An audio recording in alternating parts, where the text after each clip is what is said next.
this plane turned out, everyone. I'm Eddie, and welcome to EddieGoFly.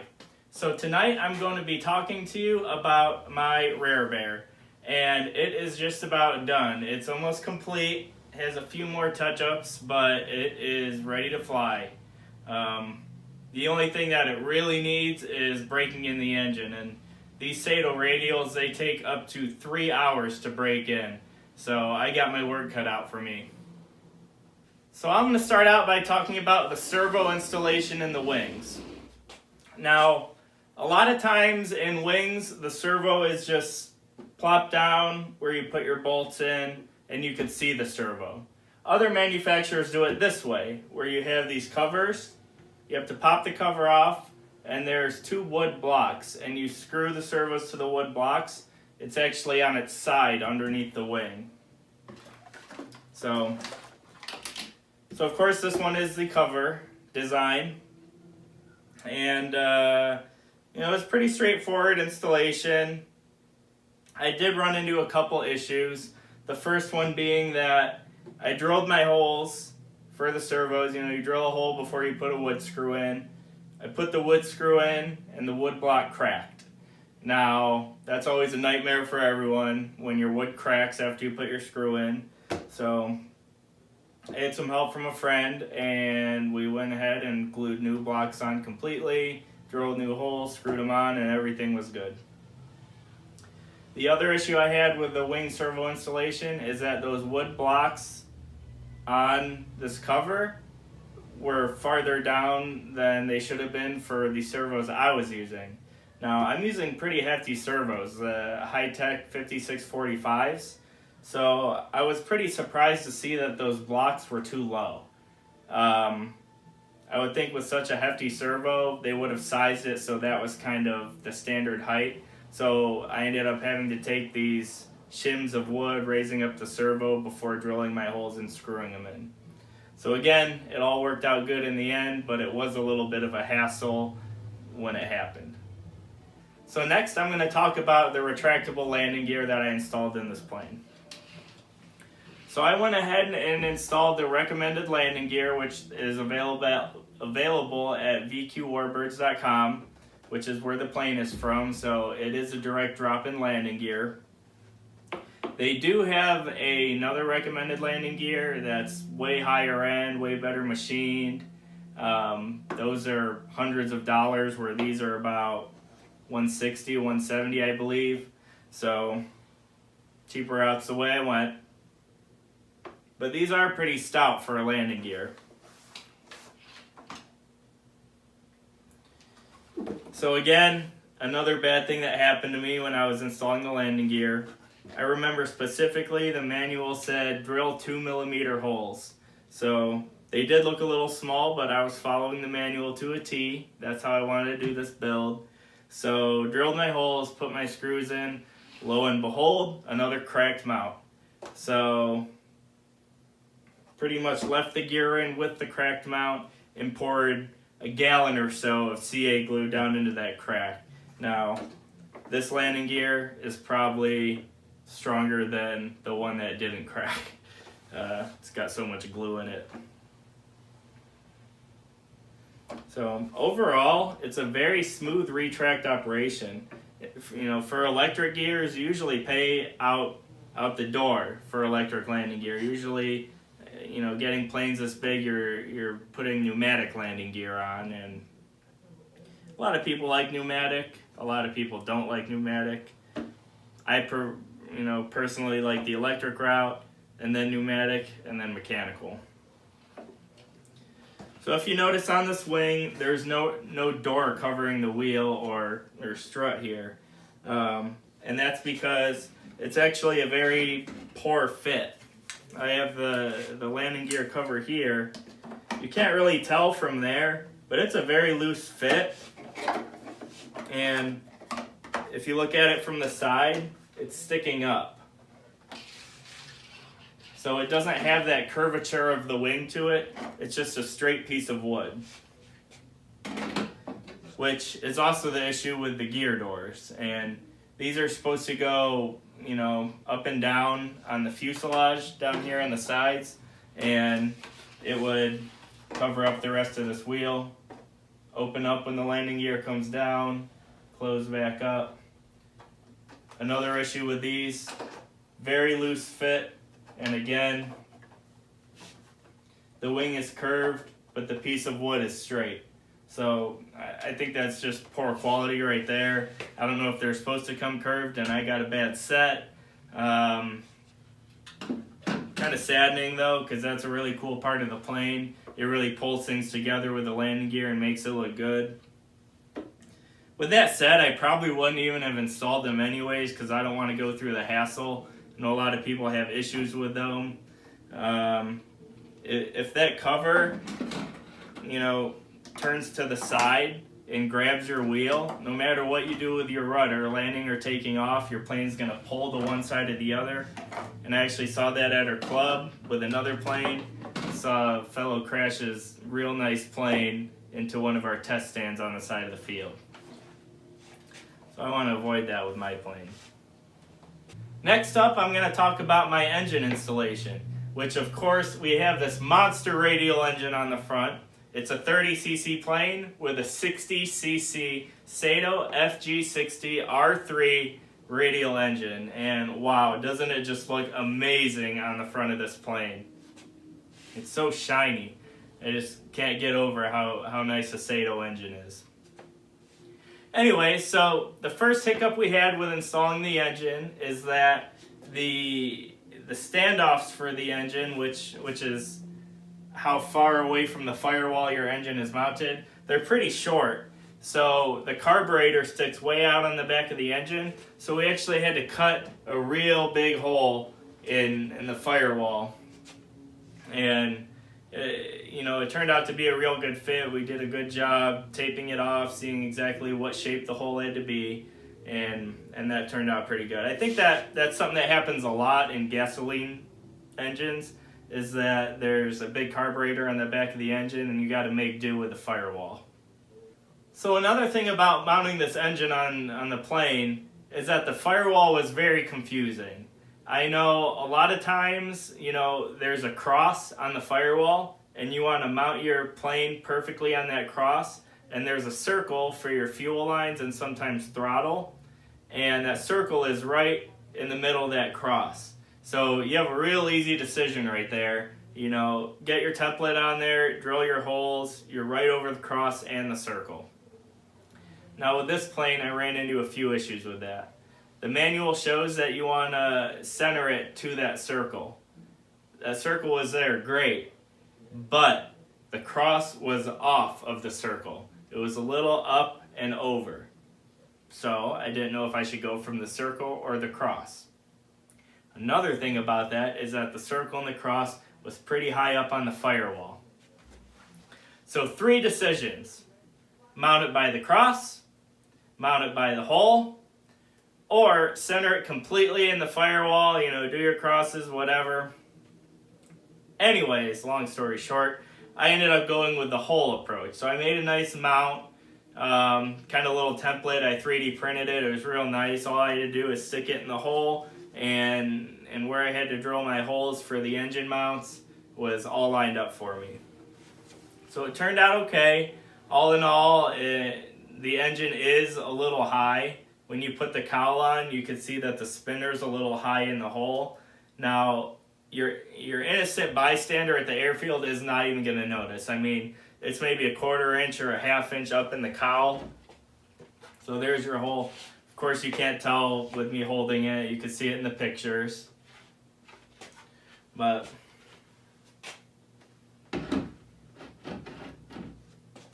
so this spinner I have on the front here, this is actually the Bearcat spinner. Same kind of spinner you have on a Corsair, that kind of plane, just a nub. That's not the one I'm going to fly with. This plane actually has a nice big 5-inch orange spinner that you have to order separately. This plane does not come with a spinner in the box, not even a cheap plastic one, which I was pretty disappointed in. So they give you a choice of 2-blade spinner or 4-blade spinner, and of course I'm putting a nice big 4-blade prop on this, so I went with the 4-blade spinner, and that will also allow me to put a 2-blade prop on it, so I'll have that choice later on. Now I ordered that spinner about 3 weeks ago. I've been going back and forth with the company, where's my spinner, blah, blah, blah. It was back ordered, and as of yesterday or the day before, they had them in stock and they were shipping out all the back orders. So apparently they're supposed to be real high quality, you know. They said they're basically putting automotive paint on it, clear coats, all that, yada, yada, yada. So real looking forward to get it on there. It's going to tie this plane together. So another thing about this cowl, I would normally have my cowl on the plane, but since I have to break in the engine, I have to get to the high-speed needle on the side here. Constant, you know, tooling with that during the break-in. I decided to just leave it off because that'll be my next step. It's been rainy and cold. I do live in Ohio. Well, I live on the Kentucky-Ohio border, so it's pretty cold right now, but the second we get another 60-degree dry day outside, I'm going to be breaking this thing in. I can't wait. So going along with the engine, the Servo radials have issues with cooling. Now the nitro ones do a little better, but gasoline engines are notorious for getting hotter than nitro engines. So there becomes a big issue with getting air through your cowl. So I got my cowl here, and there's going to be not much, you know, there's not going to be much surface area or area where the air could get through, because that 5-inch spinner is going to take up a lot of this. So you're just going to have a ring where the air could get through. So there's a good rule of thumb they say out there. Your outlet hole underneath your cowl should be 3 times as big as where the air comes in. Now, since this is a bigger plane, bigger engine, that means this hole is supposed to be massive when it comes to my plane. I'm not going to cut a massive hole in the bottom of my spinner. You know, I cut one this big, and I think that's big enough. I also epoxied on this air dam. It actually creates a low pressure underneath your cowl, and it sucks more air out. So if you're having issues sizing your hole underneath your cowl, I seriously recommend putting an air dam at the front of it, or louvers or something to suck that hot air out of there. It'll really help cool your engine.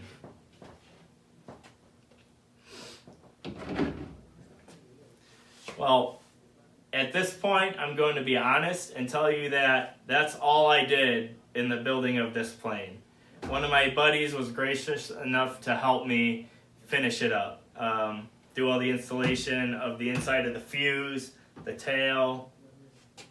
So shout out to my buddy Casey for doing that for me. He's an awesome guy. He always helps me with any issue I have building a plane.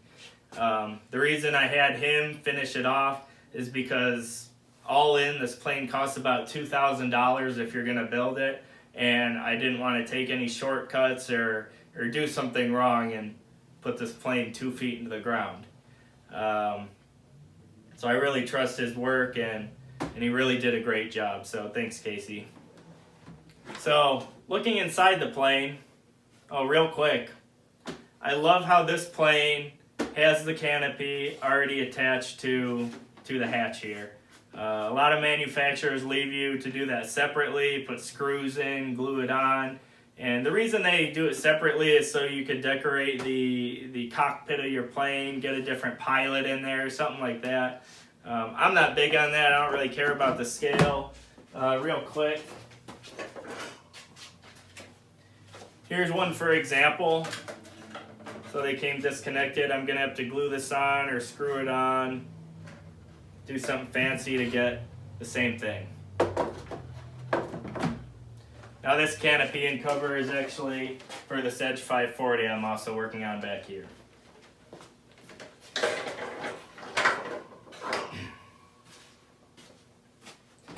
So again, looking inside, it is very spacious in here. There is tons of room for servos, your receiver, batteries, ignition cutoff, throttle servo, fuel tank. It all looks real great in here. You know, Casey did a great job.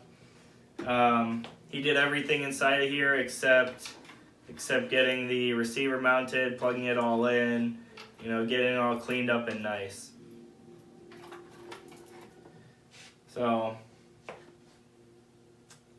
anyways, that's about it for the inside of the plane. Not too much to see there.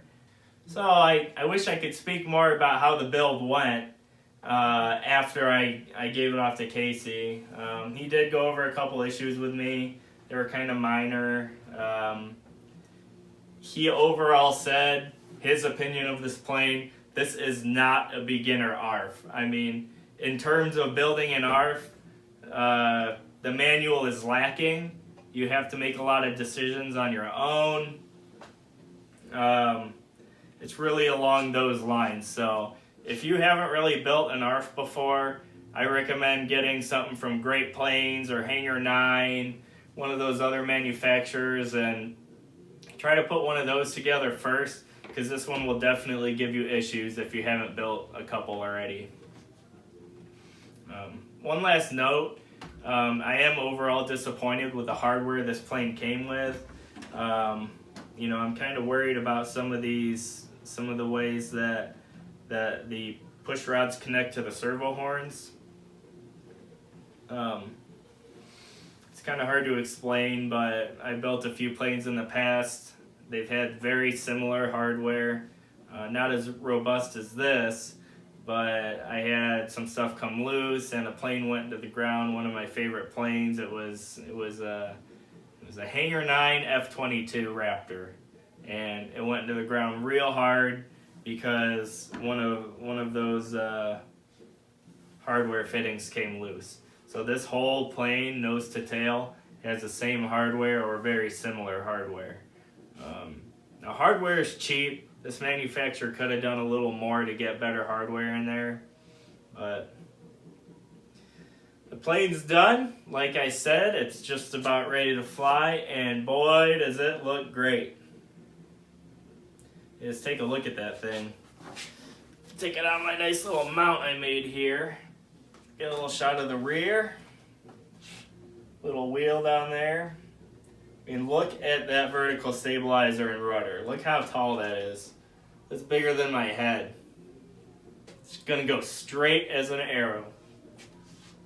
Get a little front view there. See that radial engine real good. Awesome.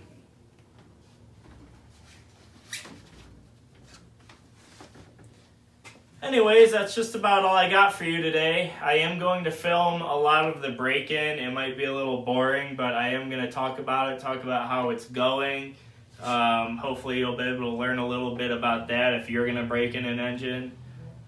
Since it is a radial and a gas engine, it will be a little different, but a lot of the principles will be the same.